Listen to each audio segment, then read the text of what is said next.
Hello साथियों, आप सबका स्वागत है। आप देख रहे हैं आस्क डॉट क्लासेस। साथियों, आस्क डॉट क्लासेस में आज हम सी सेट 2023 के PYQs को सॉल्व कर रहे हैं। साथियों, अगर आप सच में सी सेट को क्वालिफाई करना चाहते हैं तो आपके लिए ये PYQs बहुत ज़्यादा इंपॉर्टेंट हैं। यहाँ पे इस वीडियो में साथियों मैं अपने तरीके से इन PYQs को सॉल्व करने की कोशिश करता हूँ, ठीक है। और आपको जितने ज़्यादा आप इन PYQs को सॉल्व करेंगे आपके लिए उतने ज़्यादा हेल्पफुल होंगे। आपका माइंड उसी तरह से सोचना शुरू कर देगा जिस तरह से एग्जामिनर क्वेश्चन को पुट आउट करता है पेपर में। तो देखते हैं हमारे पास पहला क्वेश्चन क्या है। The Raj has 10 pair of red, 9 pair of white and 8 pair of black shoes in a box, ठीक है। तो सबसे पहली बात करें तो हमारे पास जो रेड पेयर है वो हमारे पास है 10, ठीक है। देन व्हाइट हमारे पास है यहाँ पे 9 और ब्लैक हमारे पास है यहाँ पे साथियों 8 पेयर। तो टोटल हमारे पास देखा जाए तो 27 से यहाँ पे पेयर हमारे पास शूज के हैं एक बॉक्स में। अब यहाँ पे क्या पूछा जाता है, if he randomly pick shoes 1 by 1 without replacement, मतलब जो शूज निकाला गया उसको दोबारा बॉक्स में नहीं डाला जाएगा, ठीक है। Two from the box and to get a red pair of shoes to wear. और अब वो क्वेश्चन में क्या पूछ रहा है कि रेड पेयर शूज उसको चाहिए पहनने के लिए। तो what is the maximum number of attempt he has to make, ठीक है। तो यहां पे सबसे ज्यादा इंपॉर्टेंट टर्म है मैक्सिमम अटेम्प्ट की बात कर रहा है साथियों। तो आपको पता है एक पेयर बनाने के लिए मेरे को 2 जूते चाहिए, दोनों के दोनों सेम कलर के होने चाहिए, सेम नंबर के होने चाहिए। साथियों, मैक्सिमम अटेम्प्ट के लिए देखते हैं पहला जब वो शूज निकालेगा बॉक्स से तो क्या होना चाहिए। मैक्सिमम अटेम्प्ट की बात करें तो पहले शूज के लिए स्टार्टिंग में या तो व्हाइट कलर के शूज आए या ब्लैक कलर के शूज आए, दोनों आए पहले, या व्हाइट आ जाएंगे या ब्लैक आ जाएंगे, ठीक है। तो ये टोटल कितने हैं, 9 और 8 17 हमारे पास ये हैं, ठीक है। उसके बाद क्या हो कि रेड कलर के शूज निकाले वो, ठीक है। तो रेड कलर के शूज कितने हैं हमारे पास, 10 है। तो साथियों ये मेरे पास हो जाएंगे टोटल 27 वे। मतलब जो पहला शूज जो होगा हमारे पास वो कितने नंबर ऑफ वे से वो सिलेक्ट कर सकता है, 27 वे से सिलेक्ट कर सकता है। और मैक्सिमम अटेम्प्ट की बात करें तो स्टार्टिंग में या तो व्हाइट आने चाहिए या तो ब्लैक आने चाहिए। अब साथियों उसके पास क्या है, व्हाइट ब्लैक की तो हमें जरूरत नहीं है, ठीक है। अब उसने 10 जो पेयर हमारे पास रेड शूज के थे वो एक एक शूज उनका बाहर उसने निकाल रखा है, 10 शूज, ठीक है। 10 शूज उसने रेड पेयर से निकाल रखे हैं पहले अटेम्प्ट में। अब वो देखता है दूसरे अटेम्प्ट के लिए वो क्या करता है। उसके पास अब क्या है, सेकंड शूज जब वो निकालेगा तो मैक्सिमम अटेम्प्ट के टर्म्स को याद रखते हुए आप देखेंगे कि स्टार्टिंग में वो क्या करेगा, या तो व्हाइट आए या तो ब्लैक शूज आए, मतलब 17 अटेम्प्ट तो मिनिमम उस सेकंड शूज के लिए होने ही चाहिए, ठीक है। प्लस क्या होगा, जैसे 17वें के बाद वो 18वां शूज निकालेगा, ठीक है। पहला रेड कलर का वो जो शूज वो निकालेगा, ठीक है। 17 उसने कौन से निकाले, व्हाइट और ब्लैक। देन उसके बाद उसने कौन सा शूज निकाला, रेड शूज निकाला पहला, दूसरे केस में। तो ये जो उसने पहला रेड कलर का जो शूज निकाला है तो पहले जो उसने 10 कलर के जो शूज उसने निकाले हैं उनके साथ ये मैच करके देखेगा और जो पेयर बन जाएगा उसको ये पहन लेगा। मतलब सेकंड केस में उसके पास टोटल अटेम्प्ट कितने होंगे बच्चों, 18 अटेम्प्ट होंगे, ठीक है। टोटल नंबर ऑफ वेज कितने बन जाएंगे, 18। तो सेकंड शूज के लिए तो टोटल अटेम्प्ट हमारे पास कितने हो जाएंगे, 27 जमा 18 हमारे पास ये हो जाएगा, और 7 15, और ये टोटल हमारे पास कितने वे बन जाएंगे, टोटल नंबर ऑफ वेज हमारे पास बन जाएंगे 45। इस तरह से हम इस क्वेश्चन को सॉल्व करेंगे। बढ़ते हैं हम अपने नेक्स्ट क्वेश्चन की ओर। नेक्स्ट क्वेश्चन हमारे पास है साथियों, in how many way can a batsman score exactly 25 run, ठीक है। टोटल कितने स्कोर उसने बनाना है, 25 रन उसने बनाने हैं by scoring single run, 4 run and 6 run. अब ये 25 का जो स्कोर है, ठीक है, या तो वो सिंगल लेके बना सकता है, तो सिंगल के साथ साथ क्या कर सकता है वो 4 भी लगा सकता है, और 4 के साथ साथ वो क्या कर सकता है 6 भी लगा सकता है, ठीक है साथियों। इस तरह से वो इसको मतलब 25 रन्स बना सकता है। तो यहाँ पे हम क्या कर लेते हैं कि उसने एक रन की एक मैक्सिमम एक रन कितनी बार लिए, ठीक है। तो यहाँ पे मैं एक टर्म ले रहा हूं, x stands for number of ones, ठीक है। नंबर ऑफ फोर्स के लिए मैं y ले रहा हूं और नंबर ऑफ 6 के लिए मैं z ले रहा हूं। तो मतलब इन सब का सम मतलब x plus 4y plus 6z, ये टोटल जो होगा वो मेरे पास कितना होना चाहिए, इन सबको मिला के कुल कितने रन होने चाहिए, 25 रन होने चाहिए। अब यहां पे हम इस क्वेश्चन को कैसे सॉल्व करेंगे साथियों, हो सकता है कि फर्स्ट केस मैंने जेड के लिए मैं यहाँ पे क्या कर रहा हूं, हो सकता है कि वो उससे कोई भी 6 ना लगे, 25 रन्स वो बना रहा है पर उसमें कोई भी 6 ना हो। तो पहला केस हम क्या करेंगे, जेड इज इक्वल टू 0 के लिए देखेंगे, नो 6 के लिए। इसका मतलब अगर कोई 6 नहीं लग रहा है तो मैक्सिमम नंबर ऑफ 4 कितने मार सकता है, कितने चौके लगा सकता है, 6 चौके लगा सकता है, 6 चौके 24, ठीक है। और एक रन वो दौड़ के सिंगल ले सकता है। पहला तो ये हो गया। दूसरा क्या होगा, या वो 5 चौके लगाएगा, ठीक है। उसके बाद क्या होगा, या तो वो 4 चौके लगा सकता है, इसी तरह से 3 चौके लगा सकता है, 2 चौके लगा सकता है, 1 चौका लगा सकता है, ठीक है। और उससे कोई भी चौका ना लगे, सारे के सारे क्या हो, सिंगल भी हो सकते हैं, ठीक है। तो ये टोटल कितने केस बन गए, 1 2 3 4 5 6 7 केस फर्स्ट अटेम्प्ट के लिए बन रहे हैं हमारे पास, ठीक है। अब दूसरा हो सकता है कि वो एक 6 लगाए, बाकी क्या करे, वो चौके लगाए या सिंगल ले, ठीक है।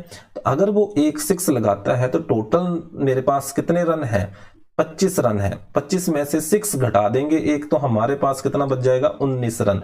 अब उसने 19 रन बनाने हैं, कैसे बनाने हैं, ठीक है। या तो चौके लगाएगा या तो वो सिंगल लेगा। अब कितने चौके वो मैक्सिमम लगा सकता है, तो 4 चौके 16, ठीक है। 4 चौके लगा सकता है, 5 चौके 20 हो जाएंगे, क्योंकि मेरे को रन बनाने हैं 19, तो 4 ही चौके वो लगा सकता है। 4 चौके भी लगा सकता है, 3 भी लगा सकता है, 2 भी लगा सकता है, ठीक है। उसके बाद 1 चौका भी लगा सकता है, और कोई चौका भी ना लगे, सारे के सारे सिंगल भी वो ले सकता है, ठीक है। इस केस में ये जो अगर आप देख रहे हैं कि ऊपर भी 0 आया, यहाँ पे भी 0 आ रहा है, तो ये एक जैसी टर्म्स नहीं होंगी। क्यों, क्योंकि यहाँ पे क्या लग रहा है, यहाँ पे 0 4 है, वंस कितने हैं हमारे पास, 19 है, ठीक है। 19 सिंगल ले रहा है और 1 छिक्का लगा रहा है, ठीक है। पर हमें इससे कोई मतलब नहीं है, हमने ये देखना है कितने नंबर ऑफ वेज हैं। तो 1 2 3 4 5, इस केस में हमारे पास कितने वेज बनेंगे, 5। इसी तरह से अगर वो 2 छिक्के लगाता है तो 25 में से 12 चले जाएंगे, तो मेरे पास कितने रह जाएंगे, ठीक है, 13 रन बनाने हैं अब उसने। तो 13 रन के लिए वो मैक्सिमम चौके कितने लगा सकता है, 4 3 12, इसका मतलब वो 3 चौके लगा सकता है, ठीक है। 2 चौके भी लगा सकता है, 1 चौका भी लगा सकता है, और कोई चौका भी उससे ना लगे, ठीक है। तो ऐसे कितने वेज बन जाएंगे, 1 2 3 4 वेज ये बन जाएंगे। इसी तरह से जैसे जेड की वैल्यूज अब मैं 3 ले रहा हूं, मतलब 3 छिक्के लगा रहा हूं, तो 3 छिक्के कितना होता है, 18, ठीक है। और अब उसने कितने रन चाहिए, उसको 7 रन चाहिए बनाने के लिए। तो 7 क्या हो सकता है, 1 चौका हो सकता है, ठीक है, या तो कोई चौका ना लगे उससे। और लास्ट केस क्या होगा, z इज इक्वल टू 4, 6 चौके 24, तो इस केस में क्या होगा, कोई भी चौका नहीं लगेगा। तो लास्ट केस में हमारे पास देखा जाए तो 1 वे बन रहा है। उससे पहले वाले केस के लिए कितने वेज बन रहे हैं साथियों, 2 वेज बन रहे हैं। इन सब का हम क्या कर लेंगे, टोटल कर लेंगे, 7 5 12, 12 और 4 16, 17 18 और 1 19। तो इस तरह से टोटल नंबर ऑफ वेज जो बन जाएंगे इसके पास, वो कितने होंगे, 19 होंगे। साथियों अगर आपको ये वीडियो अच्छा लग रहा हो तो मेरे इस चैनल को जरूर सब्सक्राइब करें। बढ़ते हैं हम अपने नेक्स्ट क्वेश्चन की ओर। साथियों नेक्स्ट क्वेश्चन हमारे पास है, अच्छा क्वेश्चन है, रिमाइंडर थ्योरम के ऊपर जरूर कोई ना कोई क्वेश्चन पूछा जाता है एग्जाम में। इसीलिए साथियों मैं आपको बोल रहा हूं कि ज्यादा कंसेप्ट पढ़ने से कोई फायदा नहीं होगा, ठीक है। लिमिटेड कंसेप्ट हो और उन कंसेप्ट को अगर आप क्वेश्चन पे अप्लाई कर पा रहे हैं, इसका मतलब आप सही डायरेक्शन में जा रहे हैं, क्योंकि आपको ये पेपर क्या करना है, सिर्फ क्वालिफाई करना है। देखते हैं इस क्वेश्चन में 100 से डिवाइड करने पर क्या रिमाइंडर आता है। साथियों मेरे पास जो टर्म्स दे रखे हैं वो 85 87 और 89 91 89 हमारे पास है। उसके बाद मेरे पास है 91, देन 95 और 96, ठीक है। तो साथियों मेरे को ऊपर क्या बनाना पड़ा, अगर मैं 100 से डिवाइड कर रहा हूं तो ऊपर मेरे को 100 बनाना है, ठीक है। क्या 100 बन सकता है, यस बन सकता है, क्योंकि मैं पहली टर्म देखूं तो ये 5 से क्या हो जाएगी, डिविजिबल हो जाएगी, तो 5 के मल्टीपल में आएगी, ठीक है। सेकंड लास्ट टर्म देखूं तो ये 95 है, अगेन ये 5 से क्या हो जाएगी, 5 के मल्टीपल में लिखी जाएगी। और लास्ट टर्म जो है 96 है, इसको मैं लिख सकता हूं 4 इंटू 24, ठीक है। तो साथियों मेरे पास ऊपर बन रहा है 5 इंटू 5 इंटू 4, तो 5 इंटू 5 25, 25 4 जा 100, नीचे भी 100 है ऊपर भी 100 है, 100 से 100 कैंसिल हो जाएगा और ये पूरी तरह से क्या हो जाएगा, भाग हो जाएगा। अगर कंप्लीटली डिविजिबल हो जाएगा तो इट मींस यहां पे रिमाइंडर कितना आएगा, 0 आएगा। तो इसका सही आंसर बनता है साथियों, first is the right answer. बढ़ते हैं हम अपने नेक्स्ट क्वेश्चन की ओर। नेक्स्ट क्वेश्चन हमारे पास है unit digit, what is the unit digit in the expansion. इस एक्सपेंशन में आपने क्या बताना है साथियों, यूनिट डिजिट्स के बारे में बताना है। यहां से भी साथियों एक क्वेश्चन जरूर पूछा जाता है यूनिट डिजिट का, तो ये भी आपको साथियों इस यूनिट डिजिट का कंसेप्ट भी आपको पता होना चाहिए, ठीक है। खास करके ये साइक्लिसिटी के ऊपर डिपेंड रहता है, तो आपको लगभग नंबर, सभी नंबर्स की साइक्लिसिटी पता होनी चाहिए। तो देखते हैं, ये क्वेश्चन मेरे पास है, इस तरह से दे रखा है और इसकी रेस टू पावर में है 9 इंटू 7 इंटू 5 इंटू 3 इंटू 1। साथियों अगर हम यूनिट डिजिट फाइंड आउट कर रहे हैं तो जो ब्रैकेट के अंदर जो टर्म्स है उसका जो लास्ट डिजिट है, इस डिजिट के ऊपर इस पूरी संख्या का यूनिट डिजिट डिपेंड करता है। इट मींस मैं इस संख्या को लिख सकता हूं 9 इंटू 7 इंटू 5 इंटू 3 इंटू 1। अब साथियों मेरे को पता है इस 2 की साइक्लिसिटी क्या होती है। 2 की जो साइक्लिसिटी होती है साथियों वो 4 रहती है, ठीक है। तो जितनी भी पावर्स है इन सबको मैं सेपरेटली 4 से डिवाइड कर दूंगा, ठीक है। जब 9 को मैं 4 से डिवाइड करूंगा और मैं रिमाइंडर लिख लूंगा इसका, ठीक है। तो 4 दूने 8, 1 बच जाएगा। इसी तरह से यहां पे हमारे पास क्या आ जाएगा, 4 दूने 8 तो 1 बच जाएगा। 4 से मैं जब इसको डिवाइड करूंगा तो यहाँ पे कितना आएगा मेरे पास, 4 एकम 4 और 3 बच जाएगा, ठीक है। 5 के केस में 4 एकम 4 और 3 तो वैसे ही छोटा है, तो ये आ जाएगा मेरे पास 2 रेज़ टू पावर 9। आपको पता है 4 की साइक्लिसिटी, 2 की साइक्लिसिटी 4 होती है। फिर से मैं 4 से इसको डिवाइड कर दूंगा तो मेरे पास बन जाएगा 4 दूने 8 और 1 9। इट मींस तो मेरे पास यूनिट डिजिट कितना आ जाएगा, 2 आ जाएगा। तो मेरे पास इसका सही आंसर साथियों बन रहा है 2। आप इसको सबको मल्टीप्लाई करके भी 4 से डिवाइड कर सकते हैं, एक साथ वैसे भी डिवाइड किया जा सकता है। बाकी आपकी अपनी इच्छा, आप अपने किसी भी तरीके से इसको सॉल्व कर सकते हैं। बढ़ते हैं हम अपने नेक्स्ट क्वेश्चन की ओर साथियों। देखते हैं नेक्स्ट क्वेश्चन हमारे पास क्या है। साथियों नेक्स्ट क्वेश्चन हमारे पास है कि ABC और DEF are both 3 digits numbers such that ABC and DEF are distinct non-zero digits होने चाहिए, such that ABC plus DEF, ठीक है, is equal to this। मतलब आपके पास ABC और DEF इन सबको ऐड करके आपके पास ये आना चाहिए, ये टर्म बननी चाहिए।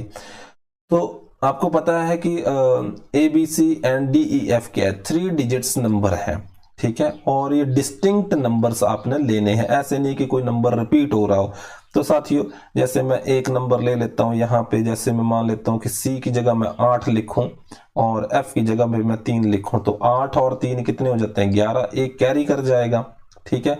अब मैं कौन कौन से नंबर लूं, जैसे 6 और 4 10 और 1 11, फिर से बन जाएगा 6 और 4 ले लो, 6 4 10 और 1 11। अब फिर से एक कैरी कर गया। अब मेरे को कौन कौन से नंबर, जैसे 9 और 1 ले लो, 9 और 1 10 और 1 11। तो इस तरह से अब मैंने क्या किया, सारे के सारे 3 डिजिट नंबर भी क्या लिया मैंने, नंबर कोई रिपीट नहीं हो रहा इसमें, ठीक है। मैंने इन सबको जोड़ना है, तो जोड़ूंगा कैसे, 8 और 4 12 और 1 13। ऊपर वाली लाइन को अगर मैं जोड़ूं तो कितना बन रहा है, 13 बन रहा है। नीचे वाली लाइन को देखते हैं, 9 और 6 15, 15 और 3 18, ये बन रहा है हमारे पास। और इन दोनों को हमने ऐड कर लेना है, ठीक है।